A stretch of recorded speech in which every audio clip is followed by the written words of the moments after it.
Samantha, thank you very much for being on the Filmmakers podcast. Thank you. It's great to be here. And I love the accent. And obviously, you're from Birmingham, obviously. Birmingham. I've now originated to Warsaw, so you're probably going to hear a bit of my Black Country accent. Yeah, I love that. Yeah. So, thank you very much for submitting the films. How did you hear about our festival?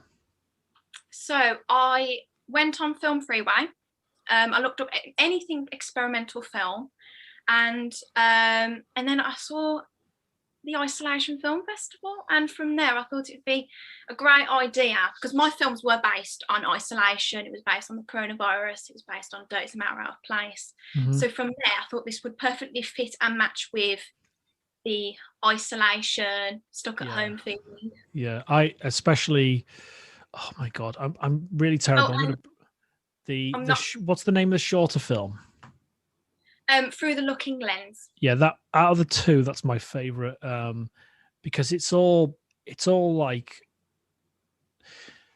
I like that. It's almost like observation of in a really almost like from a fly's perspective, and that's the thing you put in your description about your films is it's open to interpretation. Yeah. It's almost like this is really going off on one, but say an alien race is tuning in to find how to basically they're looking at the world and they're trying to tune in and see different aspects of it, and they've somehow tuned into a perspective of a fly or something like that in this house where there's lights going on and the typewriter. So they don't get a true representation of what they're seeing. They just get images, almost like a dream. That's how I looked at it. Most of that was filmed through a fisheye lens. Yeah, love that. Yeah, experiment with any resources I had possible in my house, and through the simple of a camera and a fisheye lens, I managed to achieve something that was quite unusual. Yeah, and something that represents another kind of experience for somebody else. And I like to show something that's more provoking and thought-provoking for an audience to interpret, really. And that's why I said your own interpretation. Yeah, absolutely. And the thing about the longer film that you submitted, they're both official selections, by the way. It's just that we've because it's just myself doing all of the admin. It's difficult. I think you may have had an email saying they've been officially selected. Yeah, I did get that email. But we put little clips on our Instagram, Facebook, and Twitter with your name and a couple of clips from the films. But I love the rhythm of the second film. What was the sound? Yeah. Is that the yeah. So the sound. Okay. Going into that, I recorded most of that through Foley. It was mainly recorded from home, and then I got a camera shutter click. Yeah. Kind of a camera shutter. Recorded some of that, and I also got some off. Sound epidemic sounds and websites where you can access free sounds. Yeah, it's like Audio Jungle, isn't it? Yeah. Foley and websites. And then I just thought it'd be a nice idea to kind of just experiment with both of them and mix them up, really, to get an idea of what I wanted to interpret, which was isolation. I actually had other ideas. I had, should I record what you hear ambient sounds in my house? So that'd be like the dog barking, someone lawn mowing the house. And I thought, no, I'm giving it away. The whole idea was show, don't tell. And that was kind of where I got my idea from, really. Camera shutter. Clicking. Yeah, I love that. Did you Foley mix and record that to the images, or did you do the other way around? Recorded from my phone. I did a bit of both. Did you start to find a rhythm to your editing? Yes, I definitely did. I used it repetitively. So I've kind of just copied and pasted it throughout the whole of the video, and it repetitively went on. I love that. Yeah. Gave it a real pacing to it. I like that a lot, yeah. I like the visual rhythm and the movement, because we are implying that the same in the video. So I wanted to imply that was a viewfinder. I'm going to use a camera shutter lens, I'm going to use the clicking. So I kind of wanted to imply both. And again, it is representing that other kind of experience, and you know, you cannot look into reality. It's the reality in question, really. Absolutely, yeah. That just blew my mind a little bit. I've just had an exhausting day, but that was awesome. But yeah, I really enjoyed them, and we've had, since I pressed the tick box to allow experimental films. I think we did last year. I can't quite remember because we're in our second year now. That's okay. And we've had experimental films from Iceland, India, South America. We've had them from all over. So it's really amazing to see these pieces of art, because, you know, it's like the chap from I think it was Calcutta. He was saying that he was explaining you don't necessarily need to see it in a gallery, because, you know, like if you go and see like Andy Warhol's experimental films in the Liverpool Tate Modern, like I went a few years ago. I've been there. Yeah, it's awesome. And, you know, you see all the tins of beans and all of that, whatever you call it. And yeah, but it's experimental films can be viewed in any way, really. And so it's that question, isn't it? Yeah, exactly. Yeah. Show, don't tell. Don't be saying something kind of like using words. It's more about kind of showing it visually. Absolutely. And then you use it to rhythm, you know, to use that rhythm with the sounds. Yeah, absolutely. So do you kind of exclusively make these kind of shorts, or do you make kind of narrative as well? So where it really came from, I'm going to start with the Dirty's Matter Out of Place video. So to begin with, really, I used just a viewfinder and my own camera. Yeah. And from there, I recorded resources from my home, because we had limited amount of resources. I had no DSLR, I had no lights. I all had to just resource this from Amazon, or I had to use stuff from my house. And I wanted to, you know, to depict and manipulate the idea of what dirt is, and using bubbles, using soap, using ice cubes, using anything I had from my house, and kind of just making it more of an unusual sort of abstract imagery piece for an audience to, let's just say, challenge and provoke ideas of their own, you know, thoughts. Really, it's amazing how something can be seen so differently, you know, from the next person, but how you see it, how I see it. I saw a piece of Jackson Pollock, one of his summer pieces with all the lines. that's the best way I describe it. I saw that at Tate Modern as well in Liverpool, and I had this like reaction to it. I thought, I was like, wow, I've seen something special, but I couldn't explain it. It's the first time it ever happened for a piece of art. You know, with cinema, with story, which I love, it's easier to kind of see why you had that reaction, because it's all kind of laid out in front of you, you know. So when you see an experimental film or a piece of art that's has no narrative structure to a certain degree, it's amazing to see the kind of how you feel about it and how the next person feels completely differently. And that's why I really enjoy experimental films. And we're making an experimental film award as well. And I was thinking about this earlier, is that last year we had like best cinematography, and we had like we had some fantastic judges. We got great judges this year as well. But you can't have a best experimental film. You know what I mean? It doesn't make sense. The actual word best and experimental doesn't work for me. So we're just going to have. I definitely see where you're coming from there. You know what I mean? It's like, how can I judge that? And yeah, it's really tricky one. And so basically, it's going to be an experimental award. It's going to have a unique name. Someone's at the door. Just bear with me 1 sec. So sorry. Can you tell me which Amazon place you go to? Because I want that dog. Sorry about that. That's Frida. Oh, Frida. So she was the reason for the doorbell. Oh, see. Because the next door neighbor saw that she'd somehow gotten out of her like sling, whatever. So yeah, it's after Frida Kahlo, you know, the artist. Oh, that's amazing. Do you know what? I named my dog Trigger out of Only Fools and All. That's awesome. That's a Yeah. proper name, really, isn't it? It's great. Definitely. I And love. also, I do so many impressions. I do at least once a week. I do an impression of Boise, actually. oh, don't you? Oh my gosh. You're going to try it now? My Are you going to do it now? my favorite scene is with the Driscoll brothers. Do you remember the Driscoll brothers, the tall and the short one?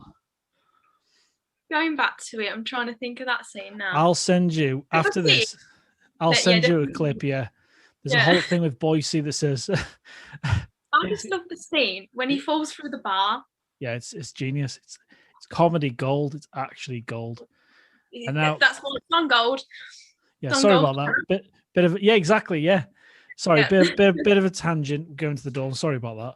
No, that's okay. But somehow I tied her on the door. She'd closed the side back door, and because she pulled so hard, she came out the harness. So I don't know. So thankfully, I had the back gate locked. That's a strong dog. Yeah, she's great. She's got a lot of energy. She's got a bit of Jack Russell, pug, and her dad's a Boston Terrier. So a triple breed. Yeah, triple threat. Yeah, never heard of a triple breed. Yeah, exactly. Well, her mum. That was her then. Her mum's half pug, half Jack Russell, and her dad's a full breed, like a purebred Boston Terrier. Hence the ears for the Boston Terrier. Yeah, I love Jack Russells. Yeah. Oh, they're crazy, but great. Anyway, sorry about that. That's okay. But yeah, we wanted to make an experimental award because we had just a really good selection, quite a lot.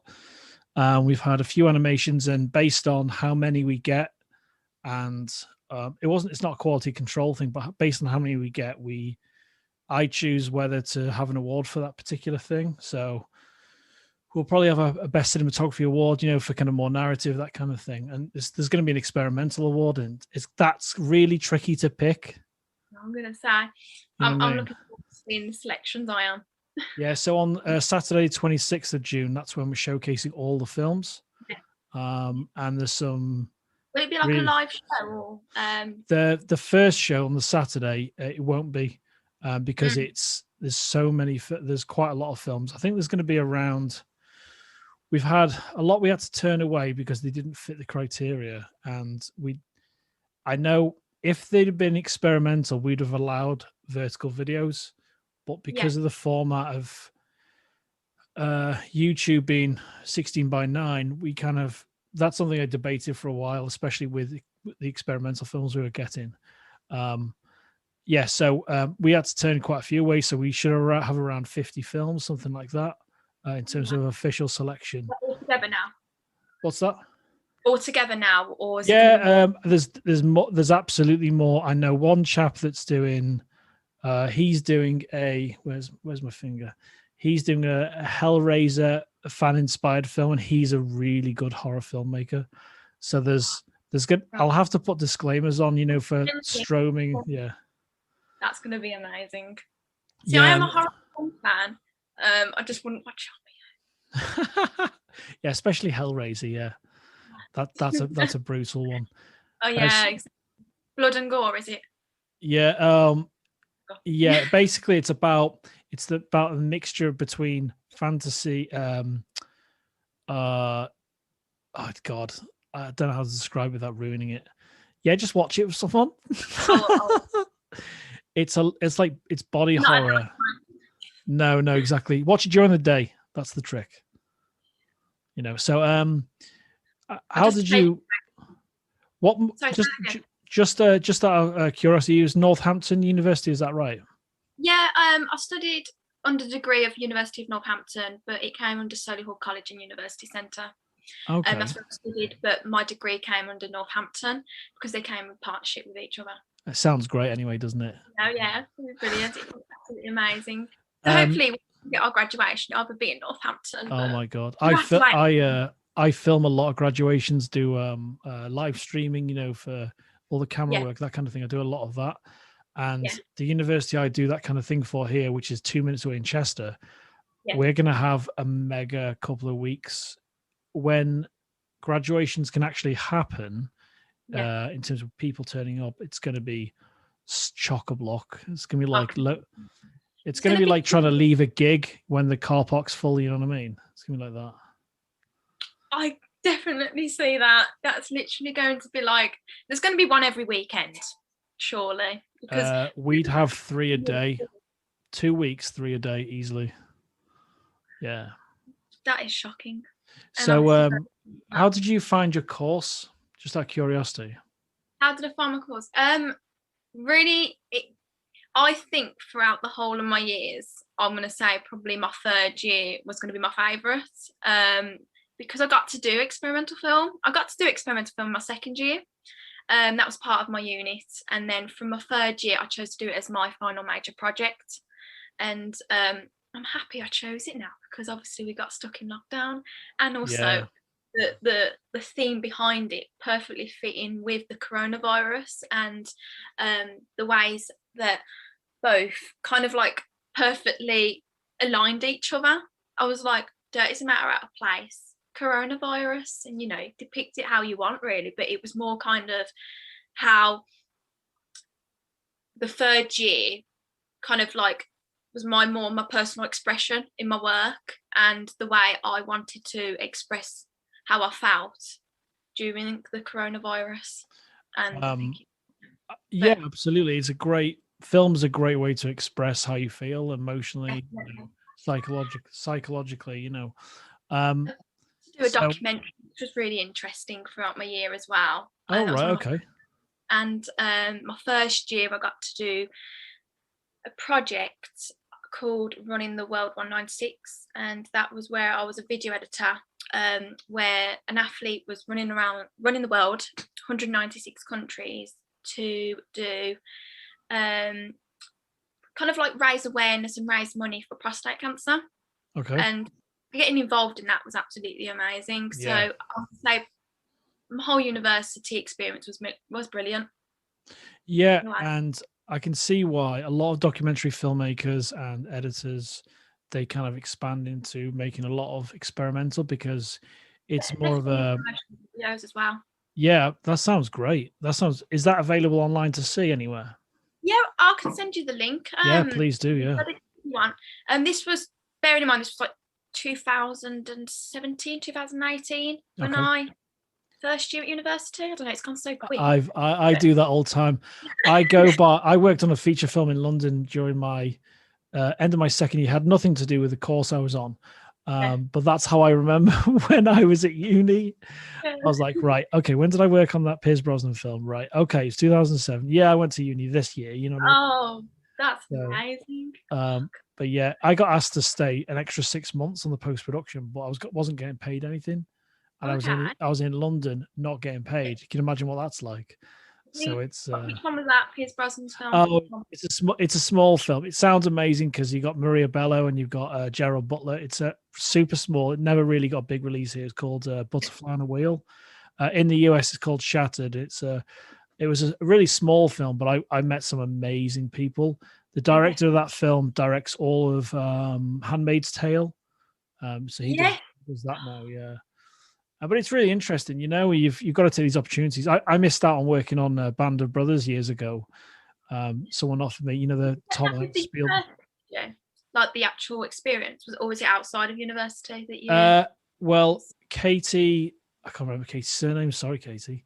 Her cousin was a post-production supervisor, so they managed sending footage around the post-production for this film, and she was working on it for a few weeks, and she said, they're looking for someone to go down to London over the summer period and to work on the post-production, like a dog's body kind of thing. But then it expanded. I delayed going back to my course. I spoke to my tutor saying, I'm working on a feature, please give me the flexibility to work on it. And they were going to have 2 more people to work on the post-production for another 6 months, I think it was, maybe a little bit less than that. Yeah. But they actually said, we don't want those 2 people, we want you to stay. I'm like, oh my God, I'd love to, but I can't. I wasn't getting paid in London, you know what I mean? And I was staying with friends. Plus being a student, being a student and in London with zero money would have been insane, But yeah, it's, you can't live with regret, because living with regret is really unhealthy. Definitely. You know, It so doesn't move forward, does it? no, exactly, yeah. You can't move forward. Like have you got anything chalked on that clapperboard? No, it does say Universal Studios. I wish I went to Universal. That's cool. Studios. Yeah, I got that. Where did I get it from? It was an online store. I wish I could say I went to Universal Studios. This one was a friend of mine just sent it to me. He said, I don't need it anymore. I just use it as my quote unquote YouTube background. So this is a proper color chart that I use to expose, you know, all the colors and everything. And the drones in there, and the rest of it's like standard stuff, really. But yeah. What's underneath it? It's got like the different colors. Looks like a color palette. Oh, this here. Yeah. Yes. So if you it's called an X-Rite card. If you let me show you this now. Let me find the right button. You see how that's gray? Yes. That's shot in log. It's like a flat profile, and I've got a color LUT over the top. So that's Blackmagic's new color science, and it's a grade I like for the room. It's not the blacks aren't super black, that kind of thing. And this helps basically. If you hold it in front of your camera, you'll get perfect exposure. The colors will be perfect every time if you shoot the flat profile. And the reason for the flat profile is so your darkest darks and your lightest lights, you've got as much dynamic range as possible. So that helps with that. Wow, that's amazing. And that bulb there is this bulb above me. So this light here is from an aperture bulb. So you can, it's like one of those Philips bulbs. You can change the color on and all of that. It looks really aesthetically pleasing. You know, well, that's it. I wanted like this column was white before. Yeah, it was just like, you know, but if you look at the earlier stuff in the festival, you can see how bad my setup was. And then oh, is that when you was a little bit more closer to the camera? Yeah, there's that. But you had just dry. Yeah. Yeah, I was just shooting like angle to this wall here. So now I've got the camera nice and central. What is that a poster on the this one? side? Yeah. Yeah, that's the third man. That's Orson Welles. So this is from 1999 when I used to work as an usher in a cinema, and in '99 that was the 50th anniversary. So that's the original anniversary poster. Okay. And then there's a Liverpool FC it's actually from Anfield picture here, that little corner. That's off one of the boardroom walls, that picture. I was gonna say, my room is interesting. I've got the thing is though, this is like I bet the age gap between you and I is probably about 16 years, you know what I mean? So yeah, it's all context. I think you're 23, is that right? Yeah, I'm 23. See, it sounds like I know everything about you, but it's just Film Freeway. Add your bio, and I'm like, yeah. Plus, you know, with lockdown, I had to work at home, so a lot of this room, because we purchased this house about 3 years ago, and I needed my space to work in. Oh, cheers, yeah.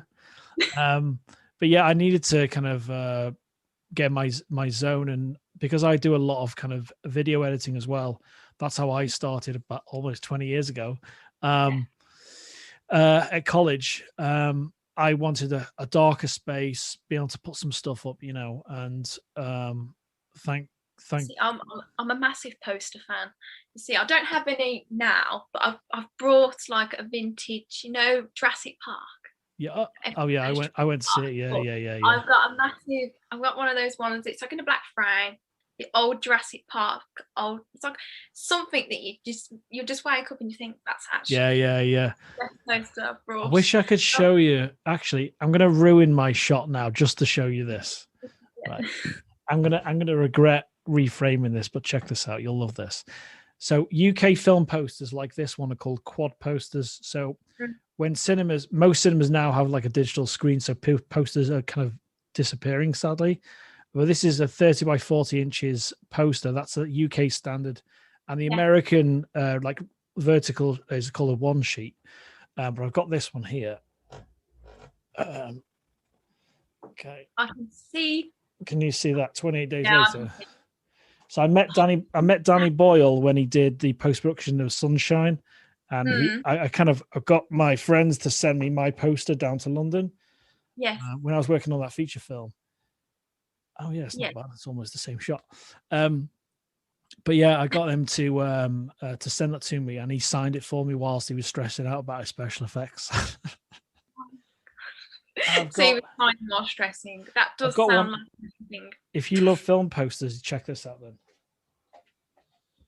I love how this interview has gone completely like geeky. I love that. Yeah. Okay, check this out. This is a re-release poster again, and there's a torn corner, sadly.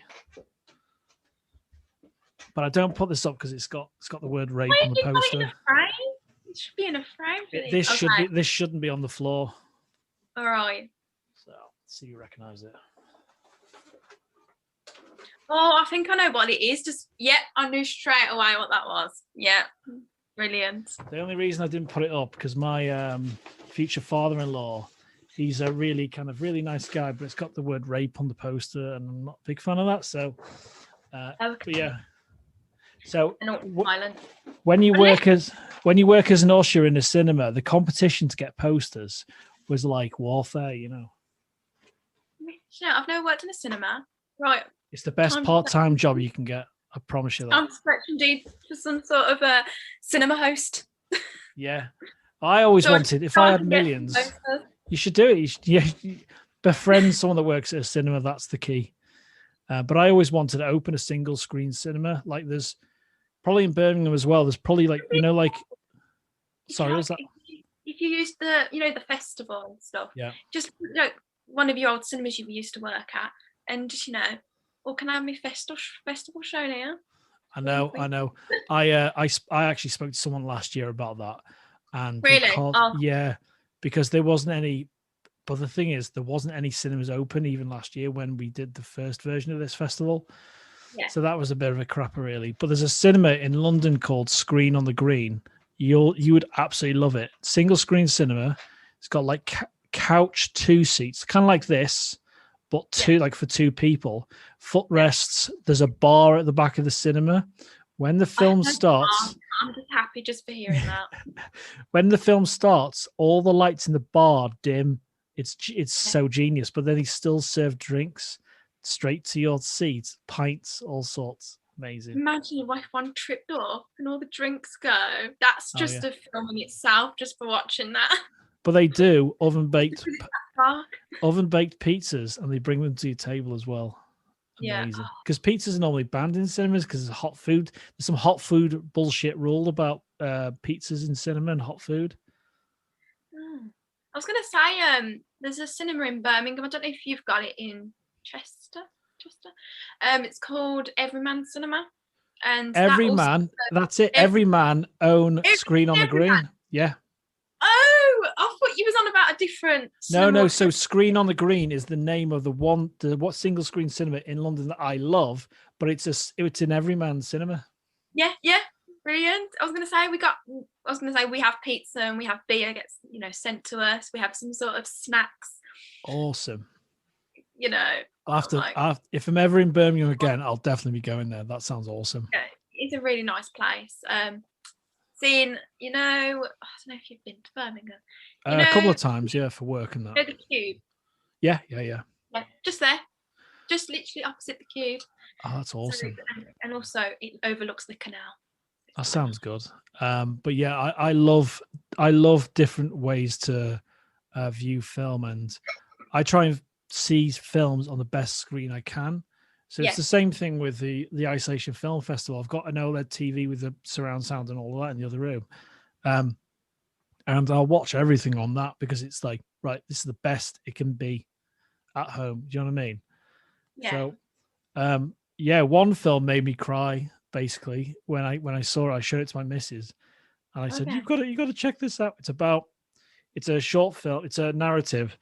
And it's about, I won't say which one it is, but you'll see it and you'll know the one I mean. It's about someone that's got dementia. That's all I'll say. And it's fucking riveting. It's really riveting. It's not a documentary. It's a narrative, and Yeah, Was it really. filmed last year or filmed just at the start of this year? Kind of. Do you I know? think it was in the middle of last year when it was filmed. Oh, But it's really really harrowing, oh, but great. brilliant. Well, I was watching it in the other room, and my Yeah. missus came in, and she was like, "What's wrong with you? Haven't you just been to work?" I said, "Yeah, just watch this new film we received." I bet she thought you were crying after just coming home from work. Yeah. I hate work. Yeah, but it's yeah, but yeah, it's like I loved the shorter of the two films. I love both of them, but we've there was one Through the experimental film called Exit Through the Window, yeah. and that's the one from East India, and One with I the guy who goes up the ladder. yeah, that's the one. Yeah, exactly. Yes, Yeah, yeah, good yeah. memory. Yeah. But yeah, he shot Summarise that. Yeah, he shot that because his dad was just got through COVID, and it was like his escapism was observing people out the window, and I love the idea of that as an experimental film. You know, just observation, and in his mind, what he found over the course of months when he shot it was he was creating a narrative of what people were doing, that kind of thing. You know, when you yeah. see someone at a bus stop and having an argument, and you kind of almost earwig in, like I do, and you You've got the earphones in and they're literally off. yeah, Then exactly, yeah. But you kind music. of you create a story in your mind, don't you? You know, so he was doing that over a course of months, and it's a really interesting idea. And we interviewed him a few days ago because I've done 5 interviews this week, Oh, and okay. when his is going to come out on Sunday, yeah, and then yours will come out sometime in the middle of next week or the end of probably Friday next week. I think. But yeah, it's really interesting to see where the kind of inspiration comes from for a lot of filmmakers. I was gonna say, I don't know if you've heard this. This is one of my inspirations. It's by Norman McLaren. I don't know if you've heard of him. He's an animator and director. I believe he's No. Scottish. Okay. Yeah, just look it up. Oh, I'll send you the link. Yeah, please do. It's Yeah. called The Gondor Care. It's a experimental, abstract film where he used scratch on film. So he used rhythm and movement. He used camera movements, and it was all through animation. And That it's ever sounds so amazing. interesting. I'd say it's definitely pointed down to experimental film, and also that's where I kind of got my inspiration for this video. Mainly his colours, his use of colours interested me. Mm-hmm. So it was kind of like reds, whites, blues, and also the shapes. He used like circles, he used triangles, all in matching with the rhythm of the song, really. That sounds Everything. really. Please send me a link to that. That'd be great. Definitely. Yeah. But yeah, it's been really fascinating receiving so many experimental films. I didn't expect that. You know what I mean? Yeah. We wanted it. I've always, you know, if I can do the work and I enjoy the process, I didn't ever want to charge to enter, because I know a lot of film freeway festivals, they charge you just to enter, and you don't even see what happens with your film, you know. So that's why I do these interviews, because I want to kind of engage and see where people are. And you're not how I pictured you. That's not a bad thing. You know what I mean? So it's the first time. The first time I saw a bit of you was your photo, which was cool. The with the camera. Was that the camera, the viewfinder you used for the film? Was it part of that camera? Was that it the profile picture? Yeah. No. One of my photographers shot that for me in the studio with colour gels. So it was just shot by a DSLR. Okay. Yeah, Canon DSLR.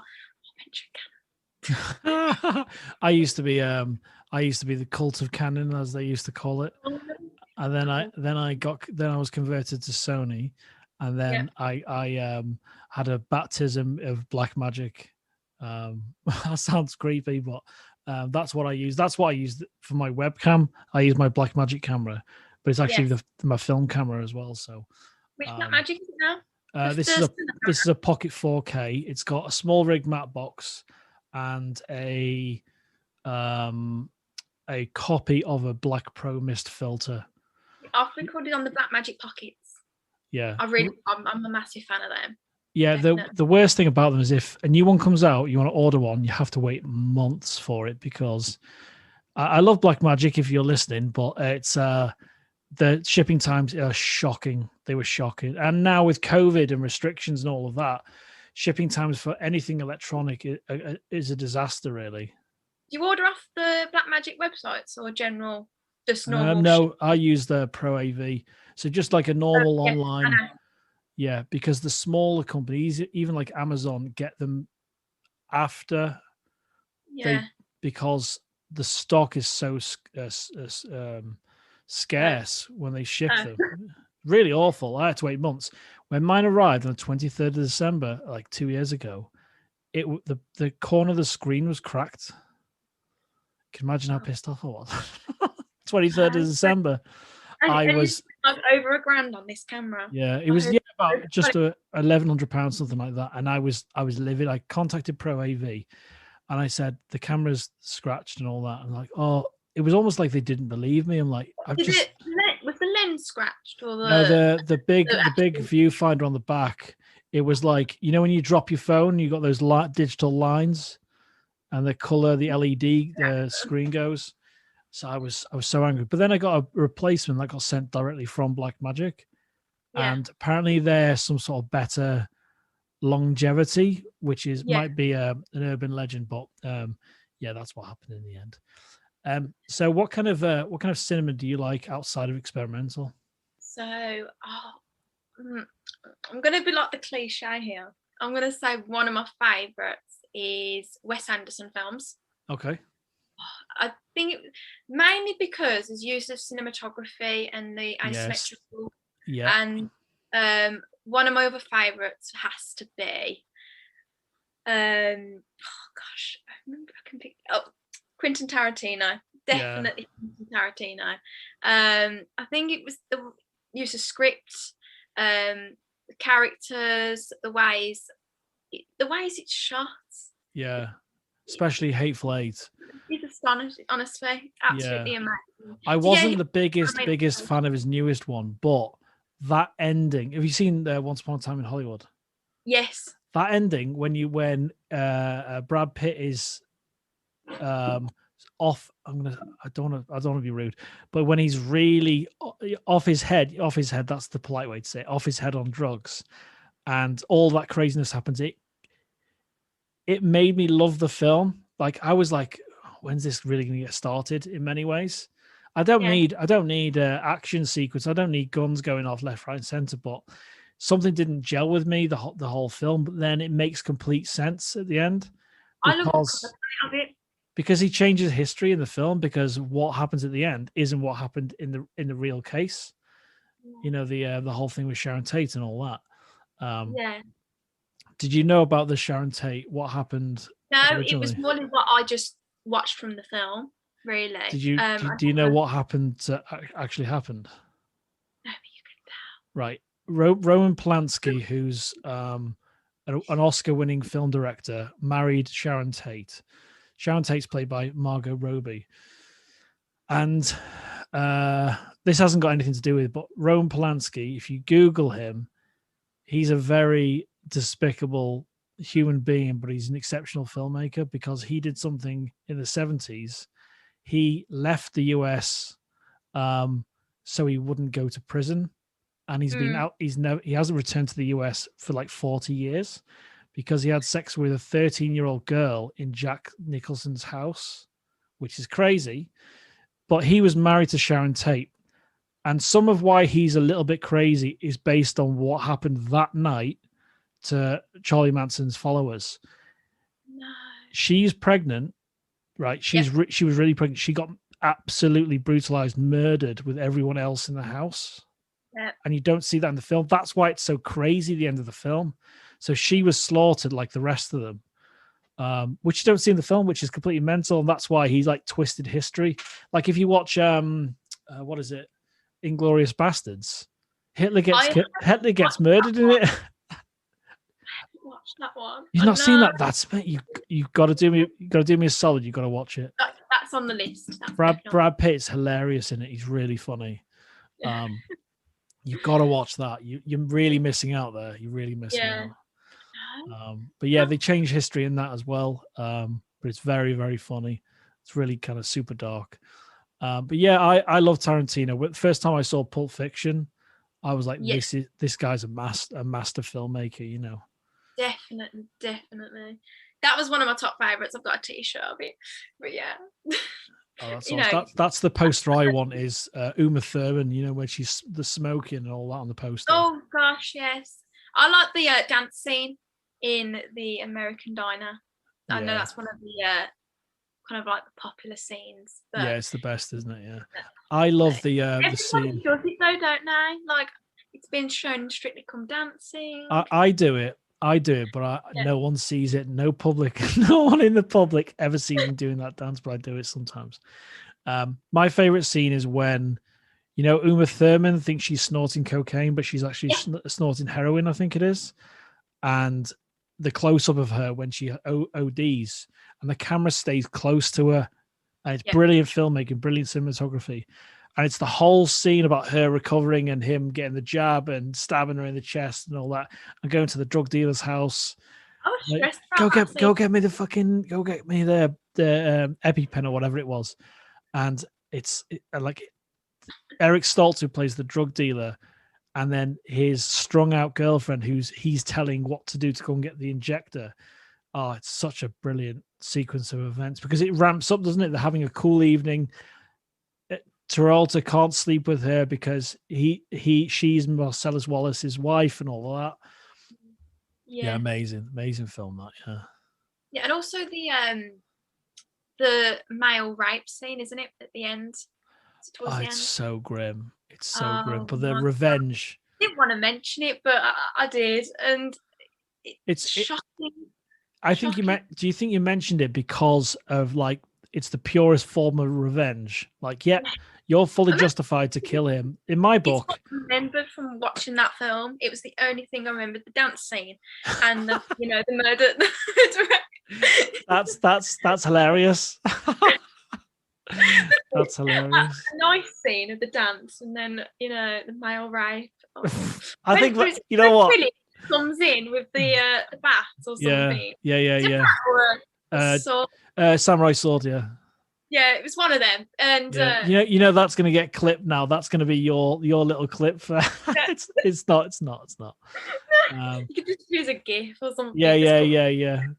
But it is memorable because it's so dark, and you're rooting for Bruce Willis when he thinks go back, help him, and he sees a samurai. Oh, he picks up the bat in Zed's store. I think it's Zed. Would you have walked away, considering he was nasty? Considering he was a. Would you have walked away? Would you have saved him? I think I would have. I think I would have done exactly the same thing, because seeing like if I ever saw that happening to another person, even the worst enemy, like that is the worst act. Worst thing. No, it's what murder. Yeah, I'd say murder and rape are on the same level. Do you know what I mean? Because you're destroying someone's being. Once that happens, and I pray to God it happens, but it's so evil. It really you destroy someone's life. Also, like people say, death row and stuff like deserving death row. Yeah, shocking, but yeah, I would go back, and I love how Bruce Willis fight. He picks up two different things. He picks up the bat, like you said, but then he sees the samurai sword. Which one to use? Yeah. Oh, I love that scene. Take all of them. Yeah. I would. No. Yeah. The thing is though, when you try and survive or do something like that, you turn primal. You turn to an animal. You know what I mean? A previous version of a human. You turn like. You do anything to survive. Like my dog's you can hear I don't know if you can hear my dog, but she's wants to get out of the crate so badly now because she knows I'm talking to someone. Yeah. But yeah, hopefully she's not pooed and peed herself, So invite her onto the podcast. Yeah. Let me grab her. I'll just grab her now, see if she's all right. Won't be a sec. I used to be able to carry her much easier than this. Yeah, she's going to go crazy as soon as I put the headphones on. I think you'd like You can hear her sniffing. Sorry about this. See, this is what I mean. You got to invite your dog onto a podcast. It's just the thing. You have to. It's a dog friendly environment. Yeah, Dog-friendly environment. And it's safe in here, yeah. So this is Frida. This is Sam. Can you see Frida. Sam? And she's great. But yeah, thank you so much for submitting your films, and I really enjoy both of them. And I can't.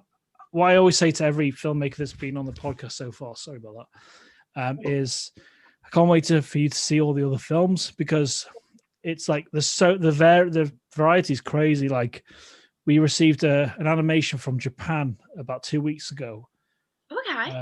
And it's all CG. It took 2 years to finish. And my curiosity is how did that kind of come about? How did you finish it? Considering it's all lockdown and that. Oh my! Probably were they working from home with their? Yeah, it must have been like, if it's all like CG based, they probably did Teams meetings and everything. Yeah, definitely.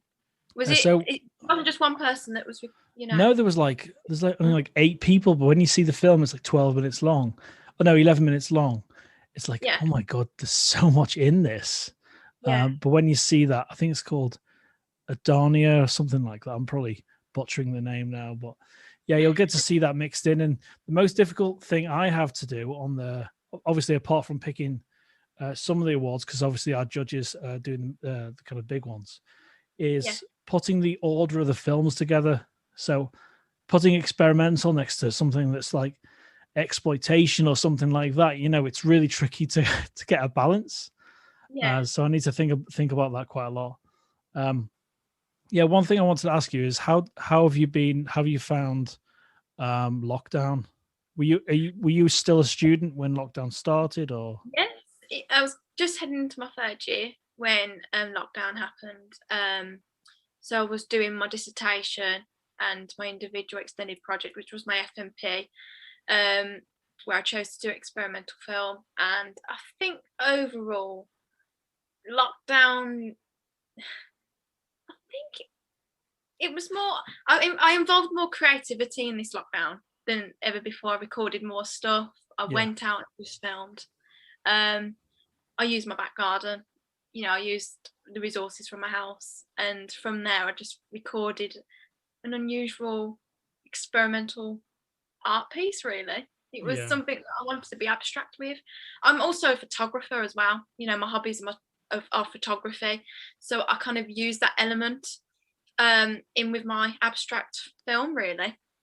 And so you're on what's your for people listening, what's your Instagram handle? My Instagram is Sam15 XOXO. Don't say why you XOXO. Yeah. It's like when you have your first email account, it's usually something really embarrassing. Like mine was Godfather4 at Yahoo or something like that, or freeserve.com, which doesn't exist. Oh. And Godfather4, because I loved Godfather at that point. Yeah. And like yes. So yeah, that's a masterpiece of the film. Why didn't I should have answered that. I should have said that as mine, because that was my favourite films by far. What are you kind of this is a difficult question. What's the top 3? Top 3? Yeah. 3? Yeah. That's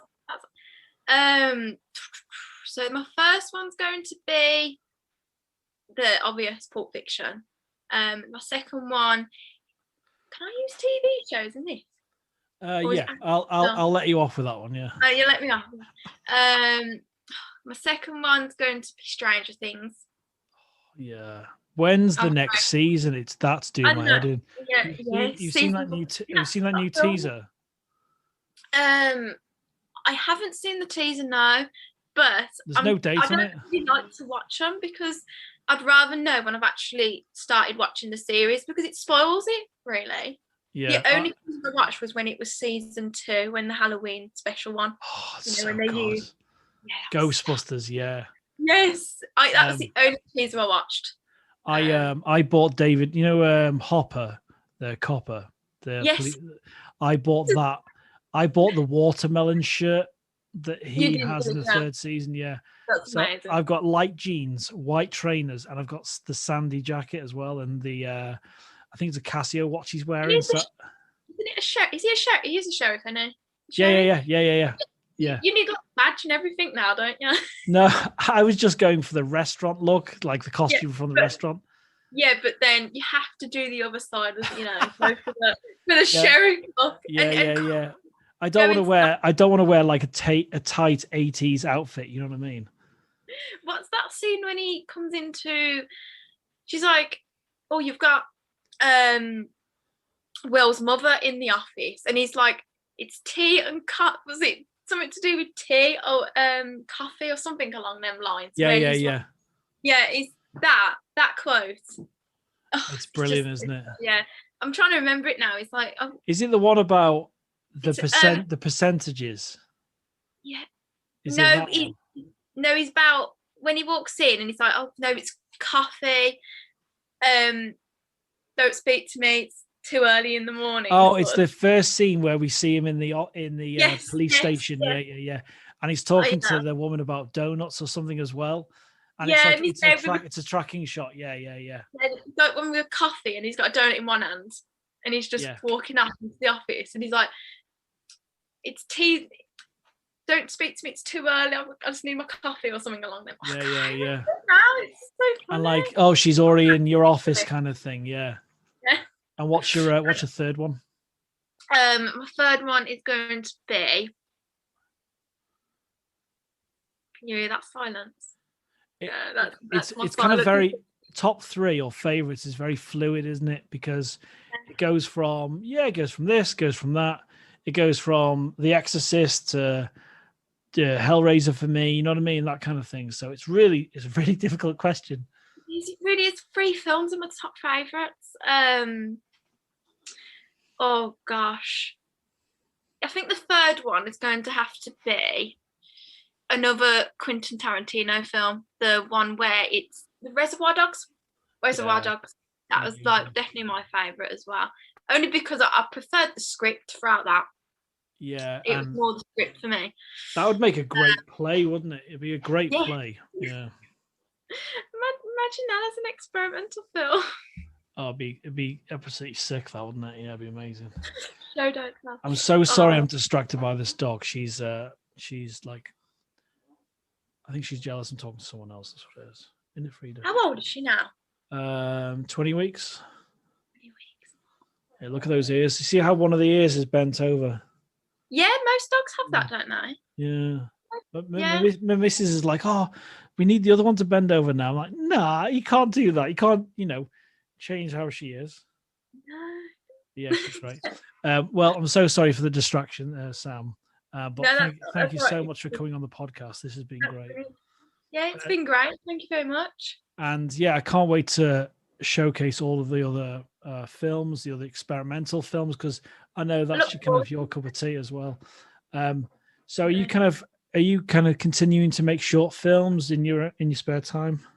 I've got one in mind. I've got a documentary that I'm looking at recording. So hopefully that can just. Can you tell me what it's about? Yeah. Do you want to have a little thought? Do you want a little gossip of it? Yes, please. Yeah. Yeah. So, well, I recorded a documentary around the allotments and the demolition of Walsall Road allotments to build for the Commonwealth Games. From there, I resourced a lady called Teresina Roberts, and she builds her business from these allotments to make clothes from tie-dyes, and all these resources came from the allotments. So if those allotments had gone, the whole of the business could have went with it as well. So it was something that was really precious to her. So I'm recording a separate documentary just to record for her. Kind of like amazing. Her business and her enterprise and what she kind of values from her business. So hopefully that can go into the bag, really. That sounds great. And what was the original intent? Was it just about the allotments, and did it just to kind of expand, kind of thing? Yeah, the first documentary I recorded was around the demolition. I recorded that in 2018, so I'm happy to send you a link. Yeah, please do. Yeah. And the second film I did record, which was her business and her enterprise, and She runs her business in Digbeth. You know Digbeth, Birmingham? No. So it's like, it's in the custard factory. It's let's say it's kind of like based around art and culture, and Okay. small businesses and big businesses build from Digbeth, and they from there record. Well, let's say it's kind of like a photography art based centre where people can just have their own business, and she has her own business there now, and she's just doing her tie dyes, selling the produce, making shirts. She makes postcards. She makes wood making figures. Yeah. And then she sells them off for like research. She sells them off to universities. She sells them off to, you know, anybody really. That sounds really interesting. That, yeah. It really is, yeah. And what was the Sorry, go ahead. We recorded that in 2019, but I'm hoping to look at making another one, but in an experimental form. So it's going to be an experimental form documentary. Oh, that sounds great. It's tie dyes, you know. I want to experiment with that. I would look at using like kaleidoscope filters, because with tie dye and the way the colors separate, that sounds really fascinating. Yeah. Yes, I'm hoping to record that. I did say to her, you know, because we did make the documentary, but I think this one's going to take a different form. This is going to be more the experimental art form of it, really, because don't forget her business is around experimenting with tie dyes and making wool and making produce from her land in the allotments to build for her kind of business. It's her livelihood, it's her community, it's her way she lives, and she came from Brazil, so this was something I really wanted to explore. Yeah, that sounds really interesting. Yeah. Yeah. Are you gonna kind of are you gonna interview her as well as part of it, or? Yes, because obviously it's an experimental documentary. I'm going to have parts of interviews, but a lot of it's going to be recording the, you know, how she makes it. So it kind of like kind of the mixture of tie dyes to her making her wool to her spinning. She uses a spinning wheel. That's really interesting. And also the imagery you can capture as well from that is just like, you can do anything really. I'm also looking at doing kind of like shots of you know this, what's it, the 4.3 aspect ratio. Oh yeah, our first submission was 4:3. Yeah, I want to record through that. I want to do an aspect ratio for that. Well, have a look at some of the best TV shows are in 4:3, and it's a traditional way of film, and it's great for Instagram as well. Pretty close to being a square, you know. I think I'm hoping to record that. That sounds really fascinating, because I'll send you both the links. I did originally record it, but this one's going to be different because I want to take a more experimental form. Yeah. Whereas this one was more kind of like a documentary based on her life, and we called it Me, My Life, and Teresina Roberts. And that was kind of the way we chose to kind of look at her business and look at how she kind of promotes and kind of sells her produce and clothes. That sounds really interesting. Have you kind of gone through with her about the experimental nature of the doco? Yeah, I've sent her a few slides, kind of like, let's say I sent her kind of like my visual aesthetic look to it, because I'm more of a visual person. Personally, I'm more kind of like look at it as in, I need the shot to be this frame. I need to be this particular parts of the shot. And I think a lot of it's just come from my inspiration through looking at YouTube videos and other people creating a 4.3 documentary. But yeah, like so far it's just something different from the original one, but I'm really happy to send it over to you on a link. Yeah, please do. And if you did, was it a sports documentary you did a while back?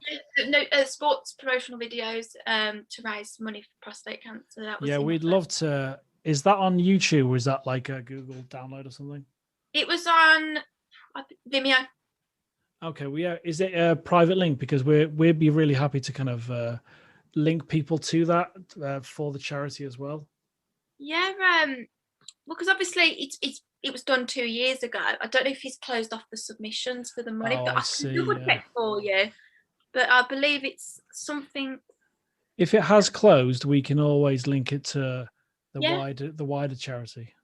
Yeah, definitely. I'm happy to send it over.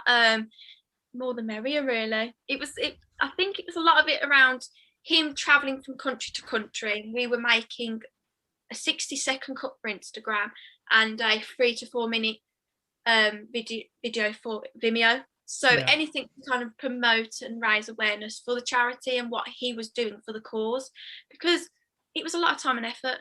And absolutely, I can only believe that. 196 countries.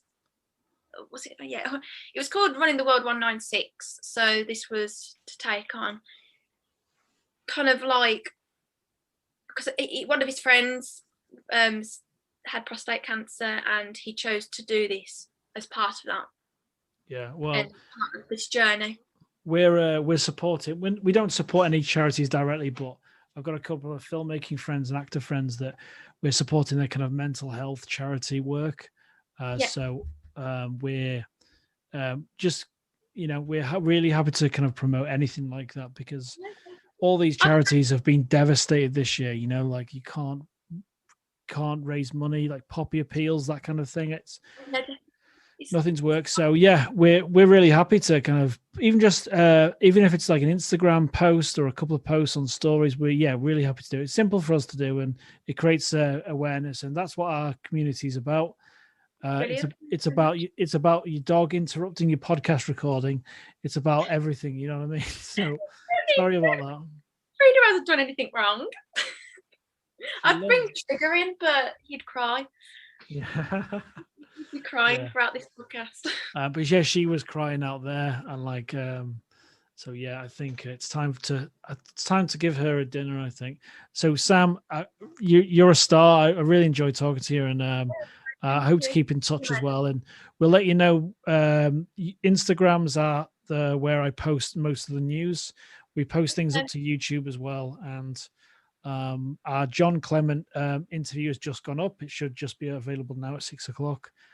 So yeah, thank you very much. And if you, I don't know if you follow us on Instagram, but if you do that, we'll send you the little posters we make for all the interviews, so you can use those as you want as well. That's brilliant. Thank you very much. Yeah, it's Sam15XOXO. So I know. Did you make the account when you were 15?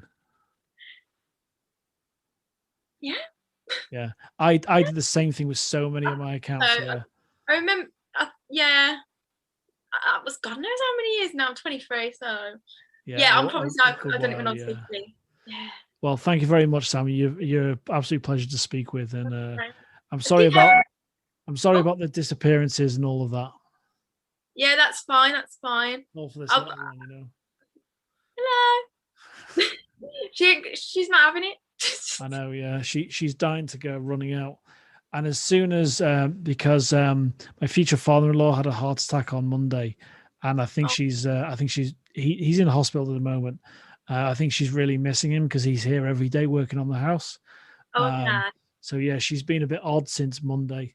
That's probably why she was trying to get out of the house. When you said try and find him. Yeah, exactly. So thanks, Sam. Enjoy the rest of your evening, and I'm gonna order from a company called Death by Tacos in a minute for some dinner. So yeah. You're not going out for drinks tonight. No. I'm still a cave dweller, so I'll just have a few drinks at home and watch a couple of bad horror films or something. Yeah. Friday night, spend it watching horror films and drinking beer. Yeah. That sounds great. And then I'll stick RuPaul Australia on at some point with Mrs. Yeah. I still haven't watched the UK version. UK one's great. No, Australian one is a bit odd. it's more like season 5 of RuPaul in terms of the budget and all of that. So it's different. Yeah, And can't wait to watch. But yeah, you should enjoy it. Yeah. Filmed in Birmingham. They have actually filmed in Birmingham. They've got RuPaul drag races. Somebody actually dressed up as the bull, apparently, from what I heard. So really? I thought that was something like that. Well, okay. we want Brummy representation on the next season of RuPaul. That'll be wicked. Yes. Because they've had plenty of Scousers and people from London and other parts. So I'm not sure if they've had anyone from Birmingham or the Black Country. I wouldn't be surprised, but I'm pretty sure from what I've been told that somebody did actually dress up as the bull, and I think she does come from Birmingham. Oh, that's amazing. Yeah, so I was like, what? Tell me. Well, thank you very much, Sam. This has been great fun, and enjoy your weekend as well. Thank you. Have a good day. And I'll keep you up to date. Yeah, absolutely. Yeah, and it's all merged into one now. It's been a long week. But yeah, thanks very much, Sam. Enjoy your evening and stay safe. I had COVID in December, and it was the worst thing I ever went through. Yes, December. Yeah, I was supposed to get married on the 12th of December, and I got the results on the when I was putting my wedding suit on, and then I almost died in hospital. So yeah. Oh no! Well, it's one of the reasons we got a dog as well, to kind of make us feel better as well. So. Oh no! Are you kind of doing the wedding like 29th of this month? Yeah. Oh, brilliant! So you're doing it Whitsun week? Yeah. Whitsun week. That'd be amazing. So, you having it in Chesterfield? In sunny Runcorn, but it's a registry office. They're super small. Sorry, I'm showing you Frida's arse. But yeah, that's going to be the name of the episode, Frida's bottom. So yeah, and then we're having a little reception here. We're going to put nice night lights out and make it really nice and have barbecue. And there's a cake shop in Chester called Sweet Elements that's amazing, and they're making us a cake. A promo for that. Yeah, no, we talked about it as well, because I talk them up online all the time because they're amazing. Adding that. Because I went to, just on a last little tangent, I looked at wedding cakes online, especially locally, and had recommendations because I know a lot of Chester-based companies, and they said, yeah, try this business, try that. Wedding cakes go up to about £1,100. Are you having a free tier? Yeah. No, we're just having a single, but £1,000 for a wedding cake. Yeah. That's crazy. The thing is, as soon as you mention wedding cake, that's when the price goes, because they know you've got money to spend. So with this company in Chester, I was really clear with them, like, yeah, we can do something for you. And it was going to be having a cake. I'm just having a cake. Yeah, but their cakes, I'll send you a link to Sweet Elements. You might not ever go there, but I'll send you a link to it. But the cakes are stunning. The pictures are world class. So it's a little plug for them. I'm not sponsored by them, but they're amazing. I've been to Liverpool. I love Liverpool. Liverpool's great. Definitely. I wish I could live down there. It's crazy. Liverpool's one of the best nights out you could ever have. Manchester's. Yeah. I'll tell you a funny story before we go. I was on a night out, and it was a lads thing. We went to a couple of strip places, all that kind of thing. Yeah. This was like 2001. Yeah, and everyone was plastered. And my friend Paul, who's a poster designer artist, exceptional talent. We're on the right laugh. He trips over someone, he trips over someone's foot, and he falls over, goes flying. Yeah. And he stands up, apologizes to this guy, and it's John Lennon's statue. Yeah. You were gonna say you've seen that honestly, he fell over John Lennon's statue. But yeah, he ended up apologizing. It was so funny. That's something to put on the Tinder account, isn't it? Yeah.